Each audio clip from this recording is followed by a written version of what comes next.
মেয়েরাই মেয়েদের বড় শত্রু, কারণ সেটা মৌমিতাকে দেখলেই বোঝা যায়। মৌমিতার ঘটনাটা তো সত্যি খুব খারাপ লেগেছে, এতটা নৃশংসভাবে তাকে মানে শেষ করে দেওয়া হলো। তো কি দোষ করেছিল আমি জানি না, কি দোষ ছিল কি গুণ ছিল আমি জানি না। তো তবে এইভাবে কাউকে মানুষকে মেরে ফেলতে পারে না। যে মেয়েটা পাশে দাঁড়িয়ে ইন্ধন জোগাচ্ছিল ওই মেয়েটাও তো কোনো না কোনো একটা মায়ের সন্তান ছিল, আর ওই মেয়েটাও একটা মেয়ে, আর যে মেয়েটাকে মেরে ফেলছে সেটাও একটা মেয়ে। তো সেটা একবারও মানে ভাবলো না? মুহূর্তের ভিতর তো তার দিকেও ঘুরে যেতে পারতো বিষয়টা। তো সে একবারও ভাবলো না যে আমি একটা মেয়ে হয়ে মেয়েটাকে এভাবে মেয়েটার সাথে যদি সত্যিই প্রকৃতপক্ষে শত্রুতা থাকতো তাহলে তো অন্যভাবেও কিছু একটা করতে পারতো। তাই বলে এইভাবে নৃশংসভাবে পৃথিবীতে মানুষ সৃষ্টির সেরা জীব, কিন্তু এখন সেটা উল্টো দিকে চলে যাচ্ছে।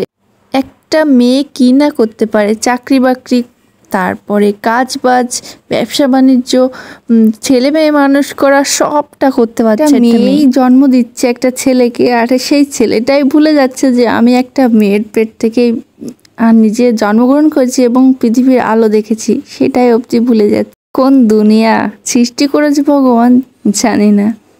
তো আজকে থাক ও বিষয় নিয়ে আর কিছু বলবো না, তো কিছু বললেও আবার সমস্যা। তো এই যে আমি ইঁচড়টা সিদ্ধ করে রেখে দিয়েছিলাম, ফ্রোজেন ইঁচড়, এখন রান্না করছি। অনেক আগের এই ইঁচড়টা, যখন ছোট কাঁঠাল ছিল তখনকার ইঁচড় এটা। তো ফ্রিজে সিদ্ধ করে রেখে দিয়েছিলাম অল্প একটু লবণ হলুদ দিয়ে। তো সেটাই ভালোভাবে ভেজে নিয়েছি, আলু টালু সব কিছু ভেজে সুন্দর করে নিয়েছি। তারপরে পেঁয়াজ রসুন সব কিছু দিয়েই আর কি সুন্দর করে মশলাটা কষিয়ে ঝোলটা রান্না করছি। একটু ঝোল ঝোল না হলে আর কি বড় মাছের পছন্দ হয় না, তাই জন্য একটু ঝোল ঝোল করেই করে নিয়েছি। ব্যায়াম সকালবেলা উঠেই আমরা দুজনেই ব্যায়াম করছিলাম। তো আজকে বড় মাসে একটু গেঞ্জি পরেছিল, তাই জন্য আজকে একটু বড় মাসের ভিডিওটাও নিলাম, ক্লিপটা।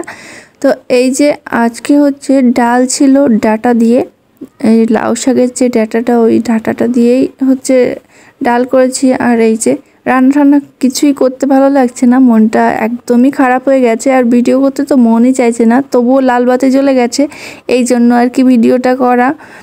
তো ভিডিও তো দিতেই হবে, না হলে পেজটা বন্ধ করে দিতে হবে, এরকম হয়ে যাবে। তো চাচ্ছি যে কাজটা চালিয়ে যায়, এই জন্য আর কি কাজটা করলে হয়তো ভালো লাগবে মনটা, এই জন্য। তো সব অফিসে গুছিয়ে দিলাম, খাওয়া দাওয়াও শেষ করলাম করে। বৃষ্টি শুরু হয়ে গেছে, এই জন্য আর কি অফিসে যেতে পারছে না, তো দাঁড়িয়ে আছে। তো এখন বেরো হবে, তো তাই জন্য দুজন একটু ছবিও তুলে নিলাম। তো সবাই সাবধানে থাকবেন, সুস্থ থাকবেন, ভালো থাকার চেষ্টা করবেন।